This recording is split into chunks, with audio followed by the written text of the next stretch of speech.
Emily. I'm Alex. And we are vlogging today about an old friend of ours. Some of you may or may not know him. His name is Mark. Muck. We can't call him that. He's gonna be so mad if we call him I that. thought we were gonna call him Muck though. Okay. So our friend Mark, we grew up with him, and he's now he's always been close friends with Gregory Gorgeous. Yeah. And they make a lot of YouTube videos together. So we're just gonna tell a few stories about Mark and some things that we know about him, including his infamous nickname Muck.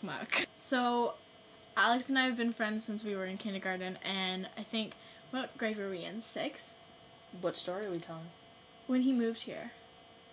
What grade were we in? We weren't in grade 6. Yeah. When you moved here?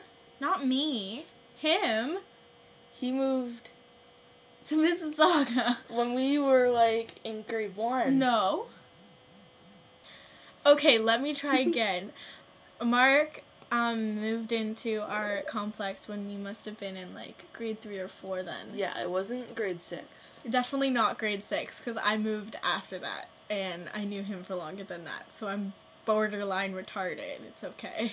So if you're wondering where the nickname Muck came from, it's what his family used to call him, and we adopted the nickname, and we His call dad him would come out of the house and be like, Mac, come take out the garbage, Mac. He'd always come down with his wagon with the garbage. With the garbage in it. It's all he did. He'd come down the path. We see garbage and he'd be like, hey guys. Muck. And the first interesting fact we have about Mark is that Mark and I in fact dated. She was the learning curve. Yeah, people make fun of me about that all the time. And I remember one time we were walking to the park and he tried putting his arm around me, and I told him not to because I didn't want him touching me. I thought that was kind of a funny story. A really classy girl. It's part of that learning curve. I'm sorry I turned you gay. Okay, we're gonna go through a couple stories. So the first one... Oh my goodness. It was like the night before you moved. Yeah, okay. The night before I moved, we went to Mark's backyard, and there was a bunch of like the neighborhood kids with us, and we did the Ouija board, and my mom got me in trouble and told me not to be friends with Mark anymore because we did the Ouija board. And there was this kid named Jack, and he was like the dumbest kid I've ever met in my life. Made you cry once because he called you dork. I know. That's a whale's dick. Anyway, back to the story.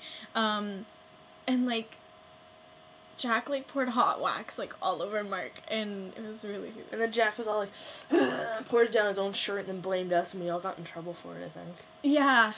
God, that was so fucked up. Hate that fucking kid. Oh, and Mark and I wanted to write a book once, and it was gonna be like Degrassi, The Next Generation. I remember that, and it was gonna be like his little sisters and like everybody, and we were gonna The next generation? Sort of, something like that. But we were gonna write a book about all our adventures. Do you remember that? I remember that. I don't remember anything about that at all. I think you're just making it up. No, I'm not making it up. He'll remember. No. Yes, he will. No. We used to play hide and go seek in the dark, and Mark had walkie-talkies and I had walkie-talkies, and we'd all run around the condominium in the darkness with our walkie-talkies. This is a condominium. Yeah, that's what it was called. Condom. You lived in a condom. I lived in a condo.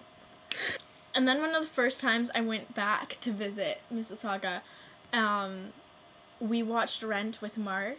And he sang along to every single song. Every single word. Of his lungs. And my mom was so pissed off at him, she wanted him out of the house. Yeah, and then he kept going on about his brand new cheese straightener for like an hour and a half. It was the only thing he would talk about. It was like his fucking baby. I wanted him to shut up. I know. There was a time, we're not completely sure if this story is true, but there was a time where Mark pantsed this kid named Jean-Guy. What? Where'd you get that? Isn't that not what you I couldn't said? remember. I couldn't remember his name, and it was like Jean-Guy, but his dad would call him like Jean Guy. Part of it. You said Oh, you got the pants guy. I remember because his name was like Jean-Guy, but the guy pronounced it Jean. Yeah, but you said Mark pantsed him. Those words didn't come out of my mouth. I think. Oh, it was always good when we used to walk through the ghetto, like, ravine behind our That house. was good. And Mark used to be, like, our protector. That was kind of fun. Basically, all we used to do is, like, run around our playground and, like, play Sandman. Until I walked to a pole. Oh no, I did pants Mark once. I remember that story. He was on the, like, you know, spinny thing. Yeah. He stand on it, so I just grabbed his pants and pulled them down. Then he tried to pull my skirt down. It was bad. Anyway, I think that's all we can think of about Mark for now. There's so many stories, but I can't remember. I know. I think I repressed them. Maybe. Horrible memories.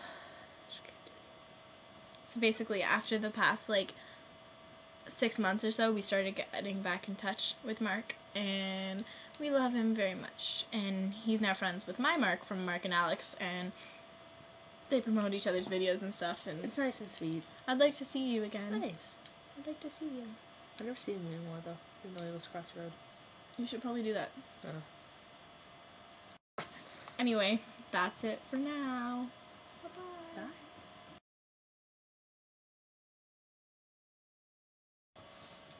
I always remember his laugh.